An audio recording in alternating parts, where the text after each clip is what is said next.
Yeah, trying to straight up this mic, man. Better yet, this pop filter, to be exact. Jeez, pardon me. Now, with that said, welcome everybody. Triple Threat Wrestling Radio. We're live on the air. And boy, what a week I had. But yet, here I am. I spent the last few days internetless with obvious reasons, moving to a temporary place. And here I am, still at Frankfurt, but at least I got a place for the time being. Tonight on the show, going to recap Raw, Main Event, Impact, and SmackDown. My guest of the evening, by the name of Jai Coley, all the way from Baltimore, Maryland. Let's just say I want to give a shout out to Fantasia, the wrestler. She gave me a recommendation on Jai and gonna interview him tonight. So before I go any further, some of you may know, some of you may not know, this past Tuesday was my birthday. And to all my friends, family members, I sincerely thank you for the birthday comments, messages, tweets, voicemail, etc. Cards. Birthday was good despite the moving and the packing and stuff. But my sisters and future brother-in-law made it, they made it helpful. They made it good for me. So I appreciate it. Everybody knows that when you're packing, when you're moving, it's a bit stressful. But they hang in there with me, and they still took the time to have a nice, fun hibachi birthday dinner. So it was a lot of fun nonetheless. Now I do want to point out that I have did not get to watch Main Event. I did not get to watch Impact because of the whole movement and the fact that the cable was unplugged from the old apartment. I did watch SmackDown. I did miss like probably the first 30 minutes, but I did get the results on WWE.com. So I will get into all that momentarily. But before I do, I want to send my thoughts and prayers to the family of Matt Osborne, aka the original Doink the Clown. From my understanding, and I read it on WWE website, Matt Osborne passed away. Thoughts and prayers goes out to him and his family. Of course, Doink the Clown was one of the more popular WWE wrestlers back in the early 1990s. We talking before the Attitude Era. Uh, and since then, he's been on the indie circuit. I know that a former guest of mine, I think Troy Miller, interviewed. I interviewed him. I think he had a match with him, with Doink last year at Indianapolis. So he's pretty much been on the indie circuit since his WWE days come and gone. Um, but again, rest in peace to Doink the Clown. He passed away earlier this afternoon, or pretty early this morning. I don't know the actual day and time, but from my understanding, he has passed away. So rest in peace to him. I'm gonna go ahead and recap Monday Night Raw first, something that I actually watched. Um, and then I'll just go over the results. Something tells me that this show may not be lasting long. It may not even make it to an hour. I may make it 55 minutes or so. We'll see. Let's recap Raw, which was the eve of my birthday. Um, Rose Scholars took on Sheamus and Christian.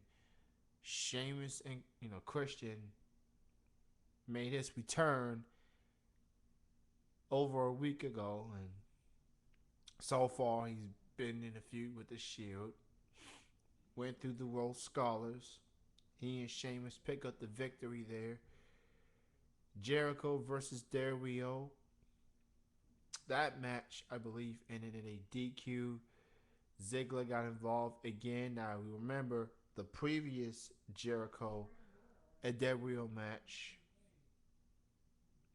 It was Jericho that got upset with Ziggler for interfering and gave him a code breaker for his troubles. Well, after this past Monday's match between Jericho and Del Rio, let's just say that the show off returned the favor.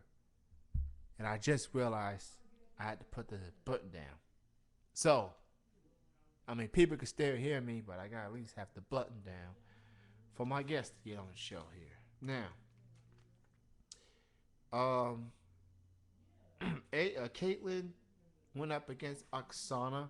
Oksana making fun of Caitlyn. And hell hath no fury like a Caitlyn scorn. And Oksana has been learning that the hard way on several occasions, including Monday night. By the way, Caitlyn, with the insult to more insults, AJ dressed up like Caitlyn, making fun of her physique, and then they try to do the replay of, when she found out about the secret admirer, which turned out to be Biggie Langston, and then that pretty much went downhill from there.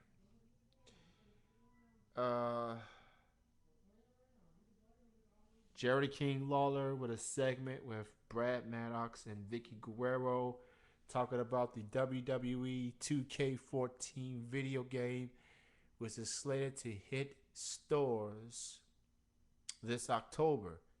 It will be the first wrestling video game for 2K Sports, the same peoples that gave you NBA 2K series, which at this point is the highest selling basketball video game right now, and they may very well have the highest selling wrestling video game, which just 2 years ago they put it into the SmackDown versus Raw series, now turned into WWE 12, WWE 14.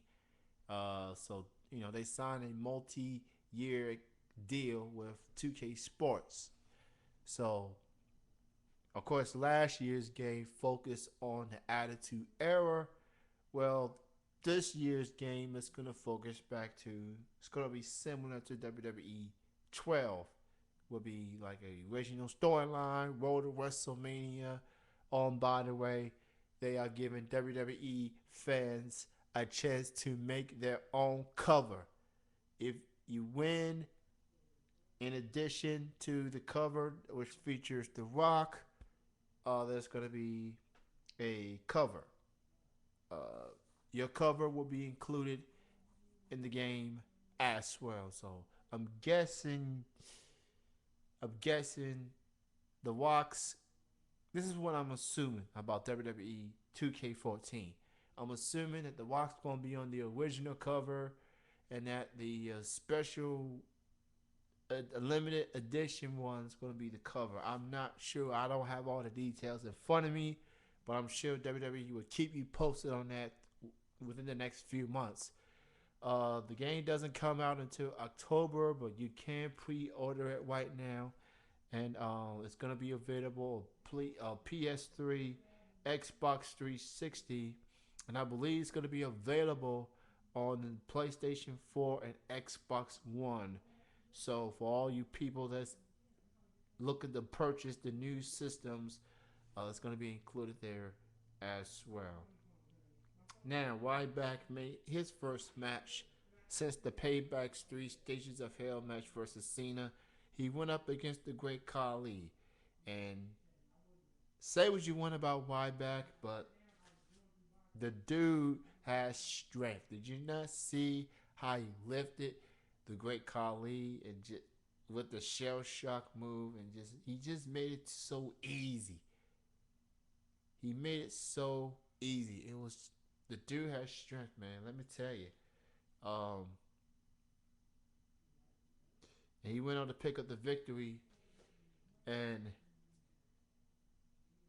Vicky and Brad Maddox was talking backstage. Gets interrupted by Ryback.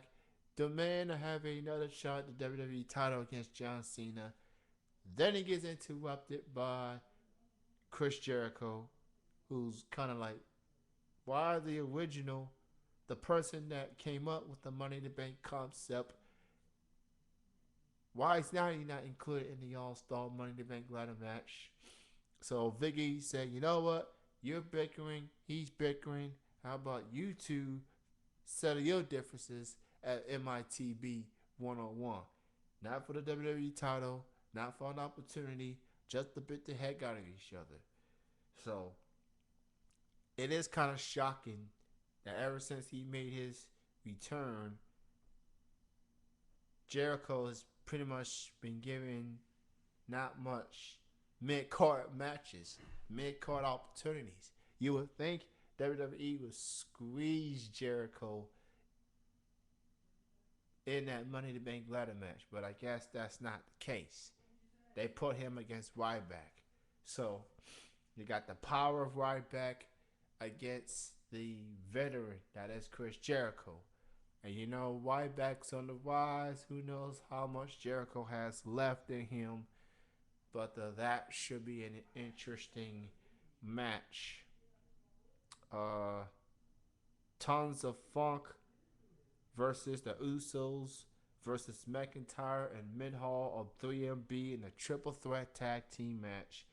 The winning team will be the number one contender for the tag team gold, most likely to take place at the Money in the Bank pay-per-view. Obviously, the tag team titles are held by Shield members Seth Rollins and Roman Reigns. And the Usos, I mean, this has been a long time coming. They are WWE's only legit tag team. I mean, they're not just tag team, but they were like brothers. They have been a team since they debuted in the WWE, and obviously they've been teaming on the indie circuit too. So to see these two guys finally get a tag team title opportunity, is a joy. It's just, it's about damn time, as LeBron James would say after winning his first championship. But that's only half the battle. You got to win the titles, but at least you are in the hunt. You are on the radar. And all I'm going to say is they've had their history with the Shield, so Rollins and Reigns better not take them kindly. People say, like JBL, superstars cannot beat a great team. Well, this is a solid team, and, you know, these three men just being put together, you know, we haven't seen I haven't seen much to say that Reigns and Rollins are going to be a tag team long term. So who knows? The Usos could pull this off at Money in the Bank. Now it hasn't been made official yet, but it might as well be. I mean, we're about less than 2 weeks away from the pay-per-view, so probably the announcement will be made on Raw or SmackDown. Hell, maybe main event next week. Then you had the Paul Heyman. You had CM Punk face to face for the first time since Punk got F5 by a fellow Paul Heyman guy, Brock Lesnar. Brock Lesnar was not at Raw this past Monday night, but it's pretty clear that Paul Heyman has been ignoring him since the F5 heard around the world. I guess it was only a matter of time, but conflict after all. We all talking Paul Heyman. He does have a reputation, not all that great. It's the same guy that said he had nothing to do with members of the Shield, and there was footage show that he did. CM Punk went on and told a story about how he was the guy that stood by his side when WWE said no to Punk. Like, he's not going to be a superstar. Well, clearly they were proven wrong. But do I get the feeling as I keep hearing Punk bringing this up, like, I get it. We all felt like we wanted to prove something, right? And there's always going to be people, whether it's your family, whether it's your friends, your work, your co-workers. There's always going to be people saying, you'll never be amount to anything. You're not going to make it far. You should be fortunate of the position that you are in. You should be fortunate that you have the sixth longest WWE title reign in history. You should be fortunate that you have the longest WWE title reign in the modern day era. 434 days to be exact. Bravo. And yet, it just feels like Punk is still holding a grudge. Instead of holding a grudge, how about you be fortunate that you are in this position where you are? You should be fortunate that WWE has kept you around this long. I'm sure there are plenty of times that they could have just fired you on the spot because of your attitude, because of your demeanor, because of your stubbornness, and yet they still kept you around. Be fortunate of that, Punk. I'm a fan of the dude, but he could be a bit of a whiner. He could be a more than grown. I respect his wrestling ability. I just don't respect his attitude. And speaking of Rich, Stephanie McMahon went on to announce who's going to be included in the WWE Championship Money in the Bank ladder match, which later is now a Money in the Bank All-Star match.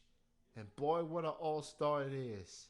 It will include CM Punk, Daniel Bryan, Sheamus, Randy Orton, Christian, Kane, and will be in his first WWE match in 4 years, Rob Van Dam. 4 years. And what I heard on SmackDown earlier tonight was very interesting. Is that heading into this match, out of all these participants, CM Punk has won the most with 2. You also have Kane, who's been in the most Money in the Bank matches out of anyone in this match. This will be his 7th. He's only won once. And better yet, Kane is the only WWE superstars not only to win the briefcase, but to successfully cash it in on the same night. Incredible stuff. Stephanie McMahon made the announcement on Raw this past week. Also, Cena and Henry will respond to what Henry did last week. And then with all the anxiety going on with Punk had a match against a guy that he mentored at NXT Season 1 and he has better looking hair. Darren Young with the Primetime Players. Punk went on to win the match, gets attacked. Now, Paul Heyman was told by Punk, I don't want you at ringside. I don't want you near me. Okay, stay away from me. I'm a big man. I'm a grown man. Let me handle my own business. But clearly he didn't listen. In order to avoid more was bringing Curtis Axel, another Paul Heyman guy, to come to the aid. Was that supposed to avoid friction or embrace even more of it? And now, next week on Raw, it's going to be the Paul Heyman guys, Axel and Punk, versus Primetime Players.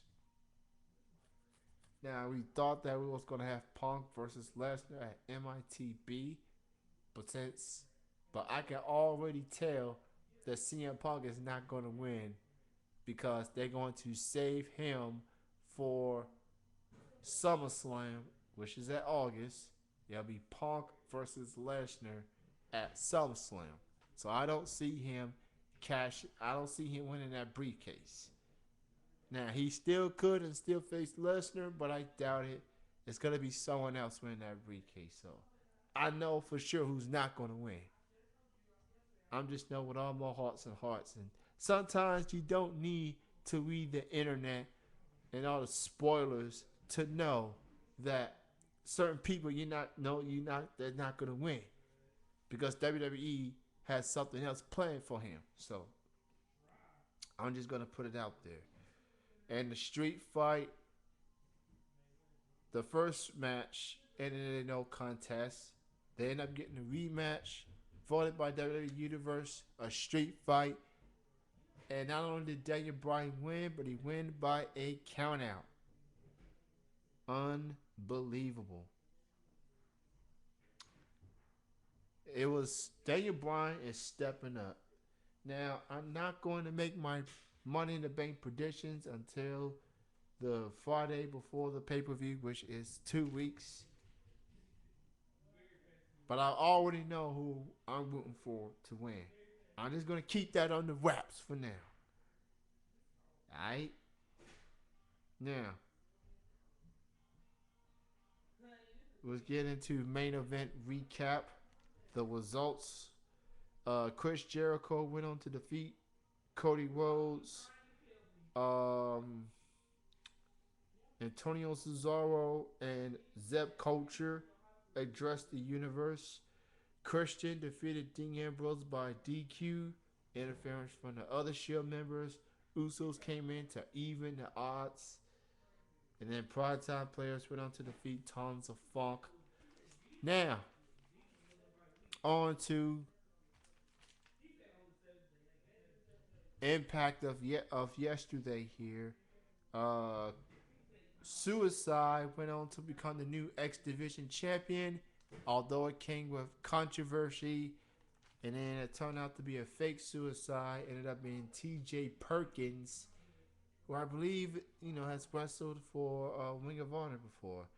And then came Gut Check as the Zack Ryder's right hand man, through the Z True Long Island story, going up against former WWE Tough Enough contestant, now former OVW television champion Ryan Howe.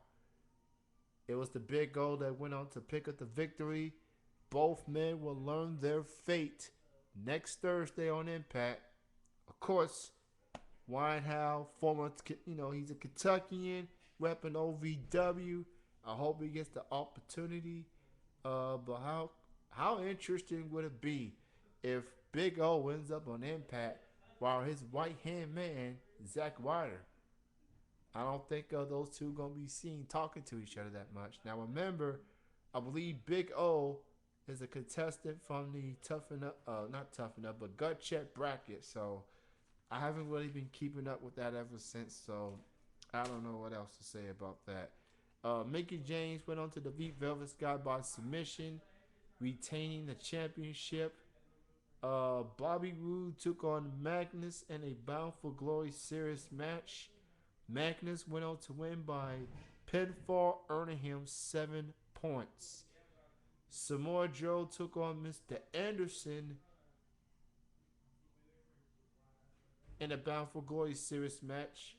And let's just say Samoa Joe took a step further, defeated Anderson by submission, which earns him 10 points. Not only that, but he was later unveiled as the newest member of the Sting version of Main Event Mafia, joining alongside with Kurt Angle. There's your quick recap there. And for the hell of it, let's go on recap SmackDown. Sheamus went on to defeat Damien Sandow in the Dublin Street Fight. Natalya defeated AJ as Caitlyn did her rendition of AJ, jumping and skipping and mocking her. AJ got distracted, ended up losing. Randy Orton defeated Kane, although it came with controversy. Daniel Bryan was in the commentary booth, and as Kane was on his way back to the ring, Daniel Bryan pretty much shoved Kane right into the ring, which led to an RKO, which led to a pinfall victory. Ryback went on to defeat Justin Gabriel, gets mocked by Chris Jericho after the match, and came up with a new name for him. Add a CR next to Ryback, you get Cryback. So, there you go. I'm sure Twitter may refer to him as that. But Chris Jericho, he's Chris Jericho. Christian and the Usos defeated the Shield, and Alberto Del Rio gets his fiesta was pretty much interrupted by Dolph Ziggler. As a matter of fact, it was Del Rio who invited it, and Ziggler gets the last laugh with a zigzag. Oh, and by the way, he shoved Ricardo off the top rope into the table and smashed Ricardo's head with a guitar. So there you have it. In about 27 minutes into the show, I've recapped it everything. And my guest, Ja, is about to call in right now. Let's get him on the phone. What's going on, Ja? Hey, what's going on, man? I'm doing good. How are you, man? Doing pretty good right now. Other than that. Well, I want to thank you for being on the show this evening. I want to thank you. Yeah, I definitely appreciate that. Okay. Let's go ahead and begin. What made you decide to be a wrestler, man? I've always watched professional wrestling, since I was in like elementary school. I remember when, my dad or whatever, he used to always order the pay-per-views or whatever, and I used to sit around and watch it with them. But I mean, it's always been something that was always in the back of my mind, no matter, where I was in life. It was always, that I still wanted to be a wrestler, and it was always something that my friends always told me that was something that I should always do, because they seen how much time I invested in watching wrestling and things like that over like a decade. You know what I'm saying? So it was always a hobby. So who were your favorite wrestlers growing up?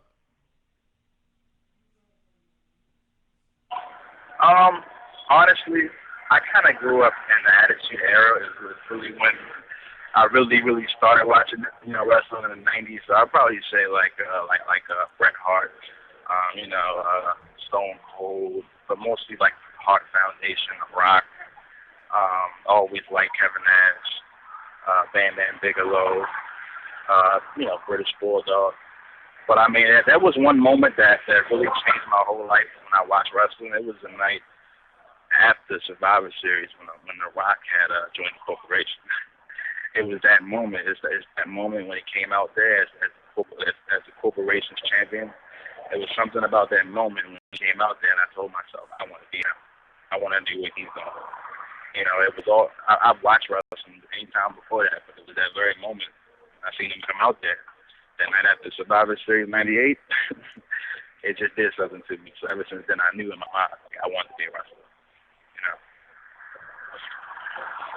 I mean, it's unbelievable. The Rock, those days when he actually had hair at the time. He was definitely the quintessential talent that he is today, and to see him all of a sudden make a comeback, winning back the title, staying in good shape. I mean, obviously helped because of all the action films he has done throughout the years. But he is special. God put him on earth for a reason to entertain, and he certainly knows how to do that.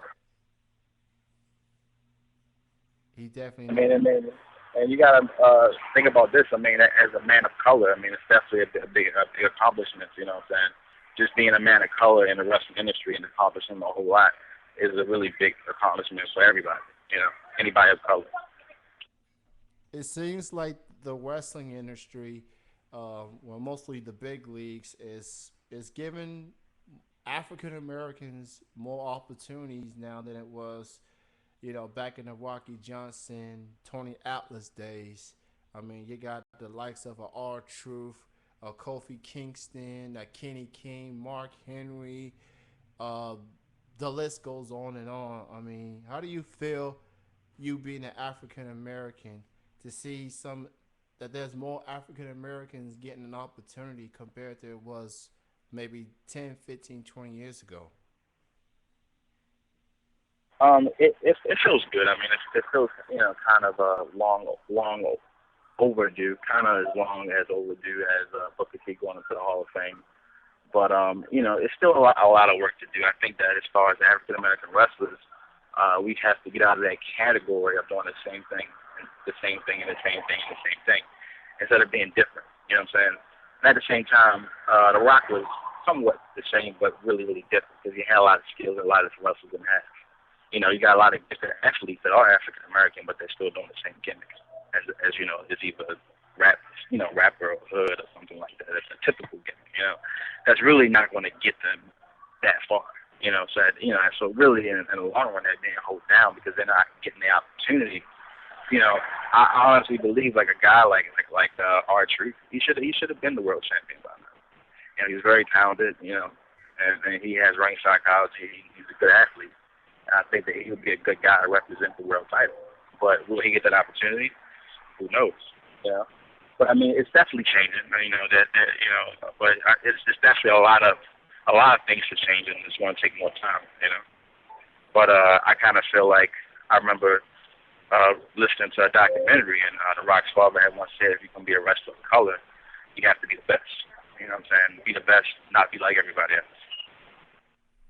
And as far that's like, being the standard pretty much. I mean after The Rock, I mean he set the bar high for a lot of black guys coming in after him, and maybe some people haven't quite was unable to get that main event status, and what you brought up about the whole gangsters, rappers, thugs gimmicks. I mean, that is unfortunate. That's just a lot of stereotyping and stuff.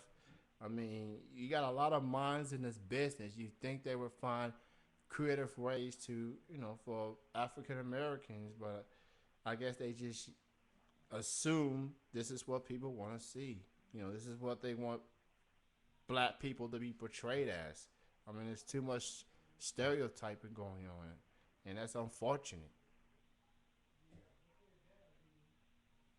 Yeah, I mean, it's definitely very, very, very, very unfortunate, and you have to find something in yourself to kind of stand out, outside of everybody else. That's kind of like myself, being a Rastafarian. That's not something that you see in wrestling, and that's really just an extension of myself. I was always taught of, if you're gonna be something or have a gimmick, it needs to be something you believe in and an extension of yourself. It's just like let's take for example Steve Austin. In real life, Steve Austin likes to drink beer. That's an extension of himself. You know what I'm saying? So it's the same thing, and you can't continue to use the same thing over and over and over again because I mean, you take a gimmick like Clown Time, they can put that gimmick on anywhere. And it's definitely a lot of changes that need to be made, but we have to actually want to make them changes ourselves. So, do you remember your first wrestling match that you ever had? And if so, who was your opponent and what company did you work for at the time? My first wrestling match was at TTW, and I actually did not know that I was going to have a match that night. One of my good friends, who's now one of the members of the Shotty Kings, Kindred, he actually had took me under his wing, and and it was one of them nights where I wasn't even working, I had never had a match up until that point, and I was just kind of pretty much put out there, with no gear, and everything that I learned at Gilbert for those past 2 years, I just utilized it, and it came out pretty good, but at the same time, the match was actually against Jacob Image, which is funny because now he's part of the Sonic Kings. So it was a really good response from the crowd. Don West loved it. He gave me the opportunity, which is really really good because somebody just gives you the opportunity like that, and they don't know you, they've never seen you work, they don't know anything about you, and you gave the opportunity. That's definitely a blessing. But I mean, at the same time, I got a lot of hate from a lot of different people in the wrestling industry that didn't get that same opportunity that I got. So it felt good to have my first match there. And at the same time, I was being let's say I can't think of the word. I was being like almost criminalized for having a match. But other than that, I mean, it was a good experience. With all that hate and everything, I mean, how do you feel about the politics in wrestling? I mean, as far as it could be managers, it could be bookers, it could be fellow wrestlers, bickering back and forth. Like, I mean, how do you deal with that? With all the scrutiny that's going on in this business. Well, I mean, I think a lot of people fail to realize that at the end of the day, wrestling business is about money, and everybody wants to be that guy. Everybody wants to be him. Everybody wants to be that big popular person that makes it, and unfortunately, everybody's not going to make it. But I mean, at the same time, you can't be distracted by everything that is not important, and that's why a lot of people, a lot of guys mess up. They wind up worrying about a lot of different things that they should be worried about. They should be worried about, training and how can they, better themselves and, how can they get further than what they are now. I mean, um, I don't look for anything in professional wrestling but just the actual joy of wrestling. That's what I'm there for. I'm not there for anything else. I'm only there to live a dream, and this is a dream that I've had since I was 7 years old. To me, that's what it's about. Maybe other people that get into business for different reasons. And that's the thing. Everybody's in it for something different. Everybody's not in it for the same thing. That's why I really, as much as I can say. Well, honestly, there are nowadays it's becoming. Some people kind of say like pro wrestling is like a dying thing, and it's started and it's slowly dying. I mean, I'd probably say yes, and I'd probably say no. But I mean, you get a lot of people that aren't trained, and they don't really know much about the business, and they get booked, and you get a lot of crappy promoters that open up, promotions that don't really make any sense. I mean, I remember back in the day, you go to wrestling shows, and they would have mats on the ground. They don't even have mats anymore. So if somebody cracks that skull, that's pretty much their fault. So there's a lot of different things that needs to be changed in professional wrestling if we wanted to continue to go further. Because at the same time, if you're in an independent level, you got to understand that people watch wrestling on TV. They're always going to think that that's better than what you're doing. So if we don't clean it up and make it look more presentable, we're going to be a joke, and we're not going to survive. And that's the God honest truth. What those people fail to realize that the people that they see on TV, they didn't get their career started on the backyard. They got their career started on the indie scene, for crying out loud. I mean, without the indie scene, there is no pro. So it's just look. It's just it's just blasphemous for people to think the indie this, indie that, but I guess they never been to an indie show. They may not aware that how hard it is to get to that level. I mean, I talked to a lot of wrestlers throughout the years, and people say that backyard wrestling is not the way to go. You got to get professionally trained. You got to go through. You got to earn your respect. You got to pay your dues. I mean, what's your thoughts on the whole pay your dues? What do you think, as a wrestler, it takes to pay your dues? Is it like just going through matches, doing more, or just doing more than just wrestling in general? Um, I would probably say I went to Gilbert's Professional Wrestling Academy, and a lot of guys that trained for professional wrestling prior to that, they always made us realize that we had it easier than them. A lot of people that trained at bone breakers and different places, they said that they really had it hard than what we had at Gilbert. They kind of felt like Gilbert was like a luxury compared to what they came up, doing. But I mean, we were always taught, to speak to everybody. When you go to shows and you go to training, you learn how to take down the ring, clean up behind yourself, and really just show respect and always be able to listen and be able to take cri- uh, criticism, and you got to understand that when someone's in the business a lot longer than you, you have to respect them. That's all part of paying your dues and listening. And putting in time. Training is really one of the main things. I think that a lot of wrestlers don't do enough training. So Let's talk about the Shadow Kings real quick. I mean, it's a very cool name first and foremost, and number two, how did that team got put together? Was that y'all's idea or was that the company's idea?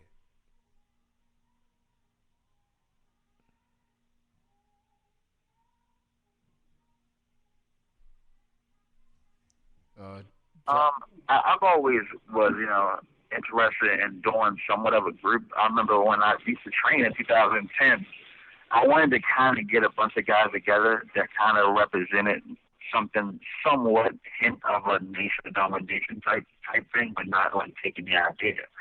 Because anytime you get a bunch of brothers in one spot, people assume nation of domination. Because that was really like the only black group we ever had, really, that really stood for anything. That really, got them. But I mean, it just was kind of the concept of how to be something about ourselves. Um, you know, as far as being from Jamaica and things like that, and traveling the countries and things like that. Are we ready to represent exactly who we are and what we are about? And we all have the same views on life and the same views on wrestling. So we want to. Our main purpose is to be different, and stand aside from what everybody else is doing, and we are, representing a change in the wrestling industry, and that's really all it's about. It's really about a takeover period where you don't ask for anything, you take what you want. You want that shot at those belts, you take it. You want to get booked on this show, you take it. And that's really all it's about. There's no more asking. It's just take what we want by any means necessary.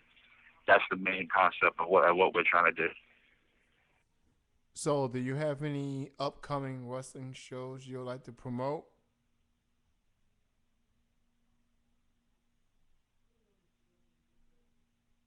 Um, we will be at APWA in July, and we'll be at Triple WA, and we have a couple other things in the works right now. I'll be sure to post that up and get that information out to everybody as soon as possible. So we probably have about 3 to 4 upcoming shows in July. And for people that want to get in touch with you social media wise, why don't you go ahead and promote your Facebook, Twitter, and any other links people need to know? You can find me on Facebook at J Cole, JAIKOLE. You can find me on Instagram with the same name. You can find us on Twitter, the same name on Twitter, J Cole Shaking. You can find us on YouTube also. If you can have a dream match against any wrestler, it could be indie, it could be pro, dead or alive. What would your dream match be? Who would your opponent be?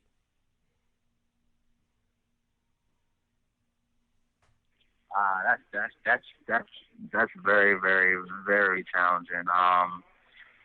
Man, I would have to say my dream match would be honestly, I would want to be in a ladder match. The ladder match is one of my dream matches. And the person that I would probably want to go in a ladder match against, uh, that's kind of a hard thing, and because I know it's probably not likely, but I would probably say you could probably say Bam Bam Bigelow. I say that because for a big guy, he has, he can get up. You know what I'm saying? He definitely can work. He has some ups he could do uh, pickups, he could do leapfrogs, he could do flips, he could do everything. You know what I'm saying? He was definitely, I have to say, one of the most versatile big men uh, that WWE or any other company's ever seen. I mean, like you said, he could do just about almost anything for a guy whatever on the 300 plus pound range. I mean, you don't see a lot of that anymore. I mean, whatever he was doing, whatever the hard work he was doing, I mean, he made those moves look easy compared to a light heavyweight or a cruiserweight doing it. I mean, he was incredible to watch. I mean, if you take guys like Bam Bam Bigelow and Mike Awesome, guys like that, they were about 275 pounds plus, and they're doing leapfrogs and they're doing suicide dives. I mean, I think it definitely broke the barrier on what big guys could do. And I kind of want to do things similar to that. I don't want to go overboard with it, but I want to show, me just being an athlete in general and not just doing. I know there's a label for big guys, with the moves, the big boots and the sidewalk slams, But I kind of feel like there's so many big guys in the wrestling industry, and they always do the same thing. You know what I'm saying? Why not be different? You know? Absolutely, man. Well, it was great talking to you. Thank you for being on the show. Shout out to the Shadow Kings. And best of success goes out to you. And thank you for being on the show this evening. Definitely appreciate it. I'll definitely be back anytime soon. Appreciate it, brother.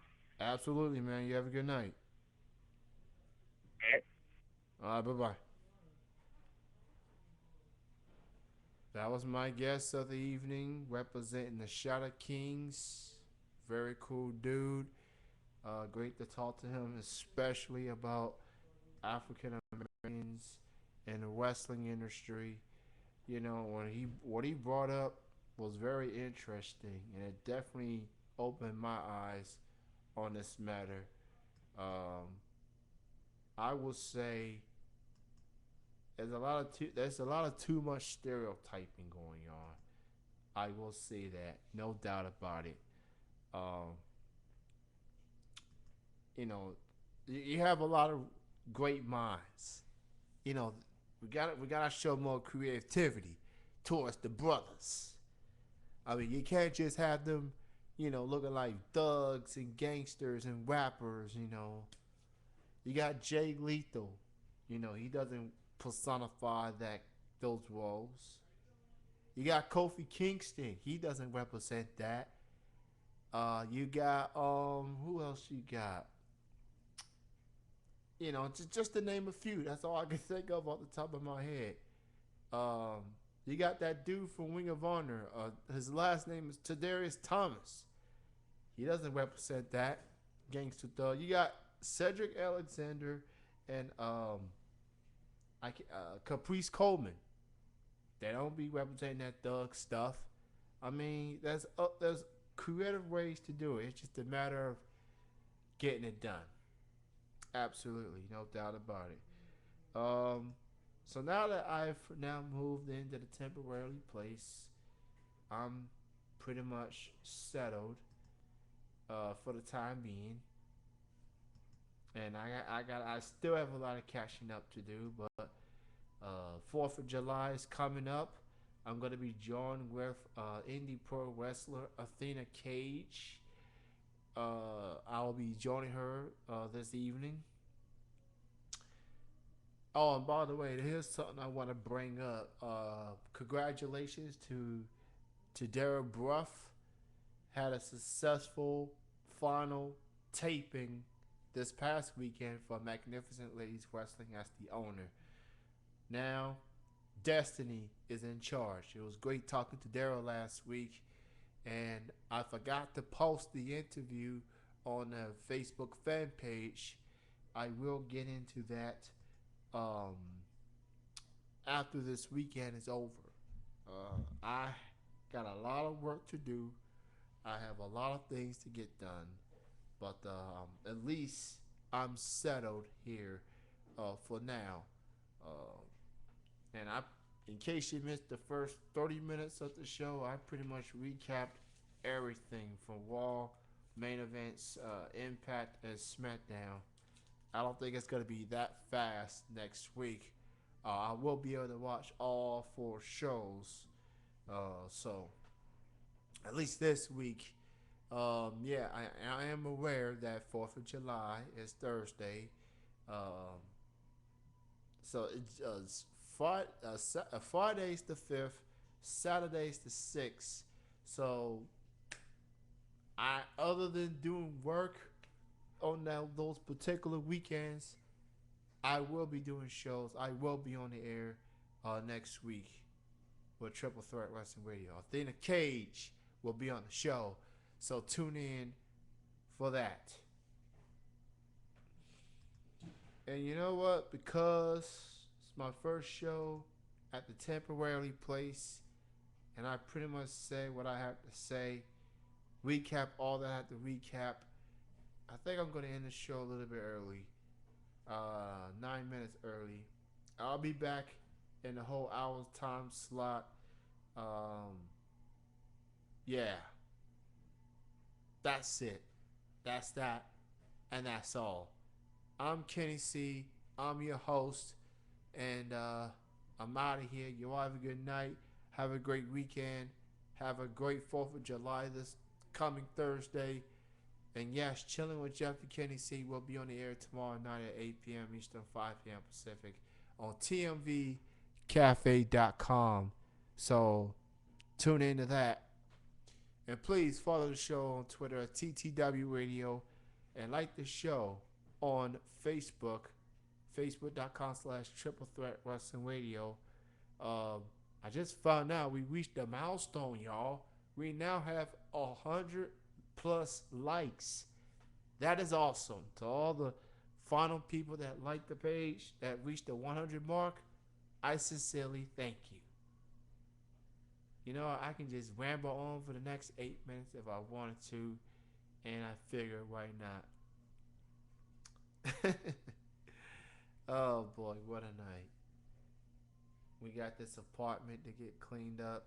Got until Monday, but we are in very good shape. Very, very good shape. I'm looking forward to doing chilling tomorrow. I'll tell you that much.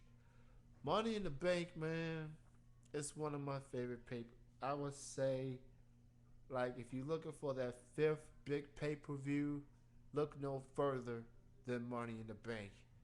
I mean, it started off as a WrestleMania exclusive match, and now to say that Money in the Bank is now a pay-per-view name now, it's definitely gave some of WWE's most memorable pay-per-view matches of moments throughout the years, from the legendary Cena versus Punk match in Punk's hometown of Chicago, to Kane winning the briefcase and cashing it in on us later that night. And the list goes on and on. I expect nothing different for MITB in less than 2 weeks. I'm very excited about that. Very, very, very, very, very excited. um, but yeah, that's it, man. I'm done. I'm seriously done. You all have a good night. Have a great weekend. I'm Kenny C, and I'm out.